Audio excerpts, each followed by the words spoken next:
সে তো সজাগ থাকে, তার এমন ভাব এক একজন মুমিনের চোখের দিকে তাকাইলেই মনে হয় যে এই মুহূর্তে আমার এখানে বানাবে কন্যা আল্লাহ।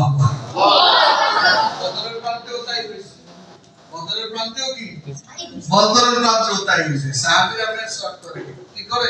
মেসওয়াক মেসওয়াক করেন কি? জি মেসওয়াক আছে মাশাআল্লাহ। সাহাবীরা বদরের প্রান্তে মেসওয়াক করতেছে, বুঝছে? হ্যাঁ শোনো, বদরের প্রান্তে মেসওয়াক করে যখন কথা বল না, যখন যখন যুদ্ধ শেষ হয়ে গেছে, শেষ হয়ে যাওয়ার পর এবার কাফেররা কয় এত বাহিনী করতে গেল, এত লোক করতে গেল, বিশাল সাইজের বড় বড় লোক।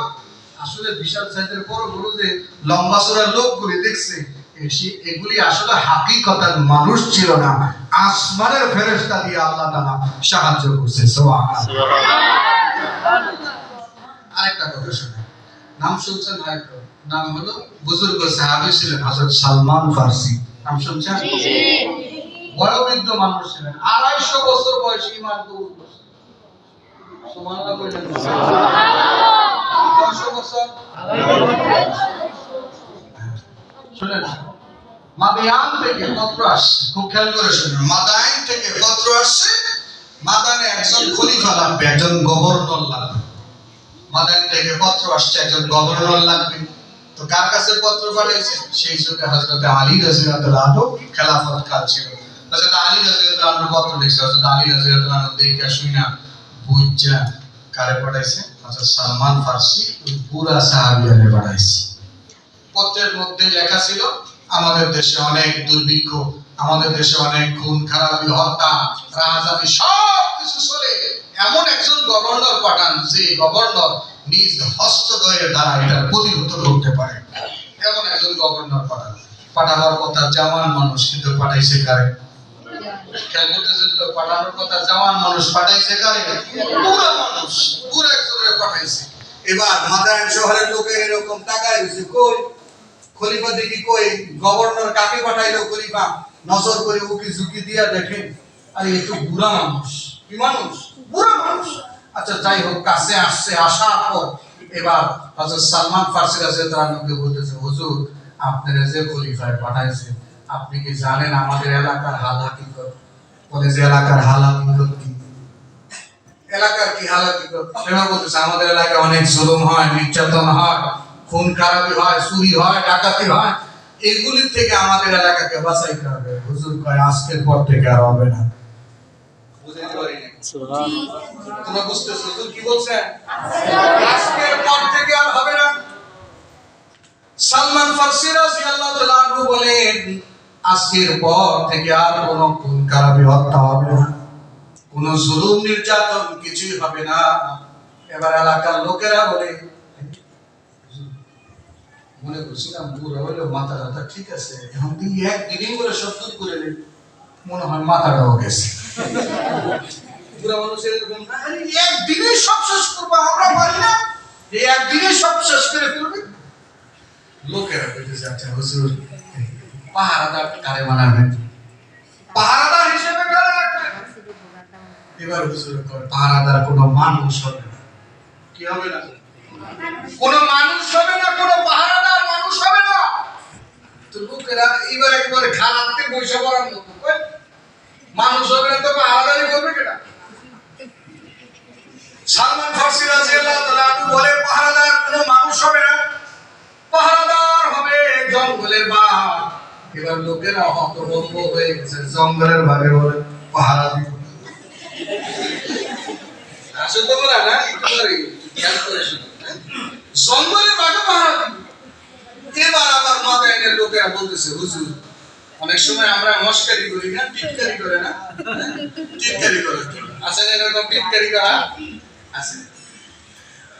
সময় থাকলে বলি বলি কেমন টিটকারি দেখেন, টিটকারি আছে। হুজুর কিছু জিনিস দেখলে অনেক মানুষ আছে না, ওর কাছে ভালো লাগে না, হুজুরদের কোনো জিনিস কি হয় না, সহ্য হয় না, মস্কারি সহ্য হয় না, মস্কারি করে হুজুরের। পরে রাখতাম তো জি জি এরকম মস্কারি আছে না। তো মাদায়ানের লোকেরা এবার সালমান ফারসিকে মস্কারি করে। কি মস্কারি? হুজুর বাঘের সঙ্গে কি কোনো কথা হয়েছে নাকি? খুব ভালো করেছে। সালমান ফারসি রাদিয়াল্লাহু তাআলা আনহু বলেন বাঘের সঙ্গে কোনো কথা হয় নাই, বাঘের সঙ্গে কোনো কন্টাক্ট হয় নাই। বাঘ আর আমাদের সবার মালিক যিনি আল্লাহ, তার সঙ্গে কথা হয়েছে। হেফাজত করনে ওয়ালা কে? আল্লাহ। এমন মুমিন ছিল তারা। আজকে আমাদের মুমিন নামে মুসলমান নাকি কামে মুসলমান, এখন বুঝেন আমরা কেমন মুসলমান। কথা বুঝে আসছে? আল্লাহ পাক বলেন ইয়া আইয়ুহাল ইনসান মা গাররাকা বিরাব্বিকাল কারীম, হে মানব মণ্ডলী কোন জিনিস আমি রব্বে করিম থেকে তোমাদেরকে দূরে সরাইলো? মুমিন মুসলমান। জমিনে মুমিনের নাম বলতেছিলাম, একজন মুমিনও যদি দুনিয়ার এই জমিনের মধ্যে বাকি থাকে, আমার আল্লাহ রব্বুল আলামিন কিয়ামতের মতো মহাপ্রলয় কোনদিন ঘটাবেন না। একজন মুমিনও যদি থাকে, একটা ভাগ হলো মুমিনের ভাগ আর একটা ভাগ হলো কাফের বেঈমানের ভাগ। আল্লাহ রাব্বুল আলামিন পৃথিবীর এই জমিনে আমাদের সবাইকে আল্লাহ তাআলা জান্নাতের শুরুতে এক ফেলায় দিয়ে দিবে এমন না, কাউরে আল্লাহ তাআলা জাহান্নামে নিয়ে তারপরে জান্নাত দিবে না। জি। কিন্তু কাফের বেঈমানকে আল্লাহ তাআলা শুরুতেই যে জাহান্নাম দিবে, খালিদিনা ফিহা আবাদা, চিরস্থায়ী জাহান্নাম হবে। ওই জাহান্নাম থেকে কোনো কাফের কোনোদিন বের হইতে পারবে না। কিন্তু মুমিন মুসলমান কেউ যদি গুনার কারণে জাহান্নামে যায়, আবার তারে আল্লাহ জান্নাত দিবে কি দিবে না? দিবে। কিন্তু এখানে একটা বিষয়, কাফের জাহান্নামে যাওয়ার কারণ একটা, কাফের জাহান্নামে যাওয়ার কারণ কয়টা? একটা। কিন্তু মুসলমান মুমিন মুমিনের জাহান্নামে যাওয়ার কারণ একটা না, শতটা। বুঝাইতে পারি? কাফের জাহান্নামে যাওয়ার কারণ কয়টা? একটা। কেন? আল্লাহ পাক হাসরের ময়দানে কাফিরকে প্রশ্ন করবেন, হে বেঈমান, কেন আমার প্রতি ঈমান আনলি না? তাওহীদ কেন স্বীকার করলি না? আমি রবকে রব বলে কেন মানলি না? প্রশ্ন কয়টা? একটা। ওকে বলে আল্লাহ মানছি না, ওকে বলে জাহান্নামে যা। কিন্তু মুসলমান যে, তারে কি আল্লাহ জিজ্ঞাসা ঈমান কেন আনলি না? তাকে আল্লাহ জিজ্ঞাসা করবেন, কিরে মুমিন, হে মুসলমান, নামাজ কেন পড়লা না? রোজা কেন রাখলা না? হজ কেন আদায় করলা না? মালের যাকাত কেন তুমি হিসাব করে দাও নাই? চুরি কেন করেছো? গীবত কেন করেছো? শিকায়ত কেন করেছো? পরনিন্দা করেছো? অহংকার করেছো? আমি আল্লাহ পাকের প্রতি তুমি জুলুম করেছো, এগুলি কেন করেছো? আগে এগুলির হিসাব দাও, তারপরে তোমার জান্নাত নয়তো জাহান্নাম। বুঝতে পারছেন? আগে হিসাব দিতে হবে। যে প্রশ্ন একটা না অনেকগুলি প্রশ্ন হবে। এই প্রশ্নের হিসাব দেওয়ার পর সে হয়তো জান্নাত পাবে, হয়তো কি পাবে? জাহান্নাম। তবে কেউ যদি ঈমান কবুল করে থাকে, একদিন না একদিন সে বেহেশতে যাবে, এতে কোনো সন্দেহ নাই। কিন্তু কাফের কোনোদিন যেতে পারবে না। এই কথাই আল্লাহ, ইয়া আইয়ুহাল ইনসান, হে মানুষ, হে মানব মণ্ডলী, মা গাররাকা বিরাব্বিকাল কারীম, কোন জিনিস আমি রব্বে করিম থেকে তোমাদেরকে দূরে সরাইলো? কোন জিনিস আমি রব্বে করিম থেকে তোমাদেরকে দূরে সরাইলাম? আপনারা কি মনে করেন আমরা কি সবাই আল্লাহর কাছাকাছি আছি না দূরে আছি?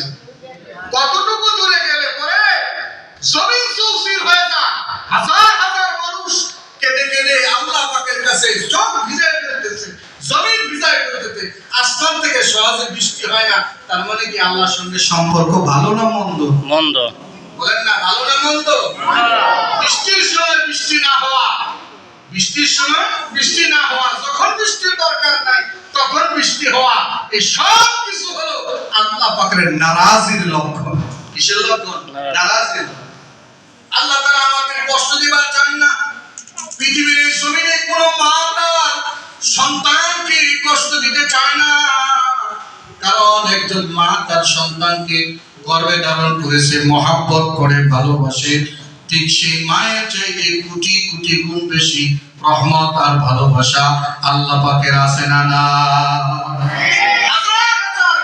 বেশি মহব্বত, বেশি মহব্বত আল্লাহ তার বান্দার প্রতি আছে না?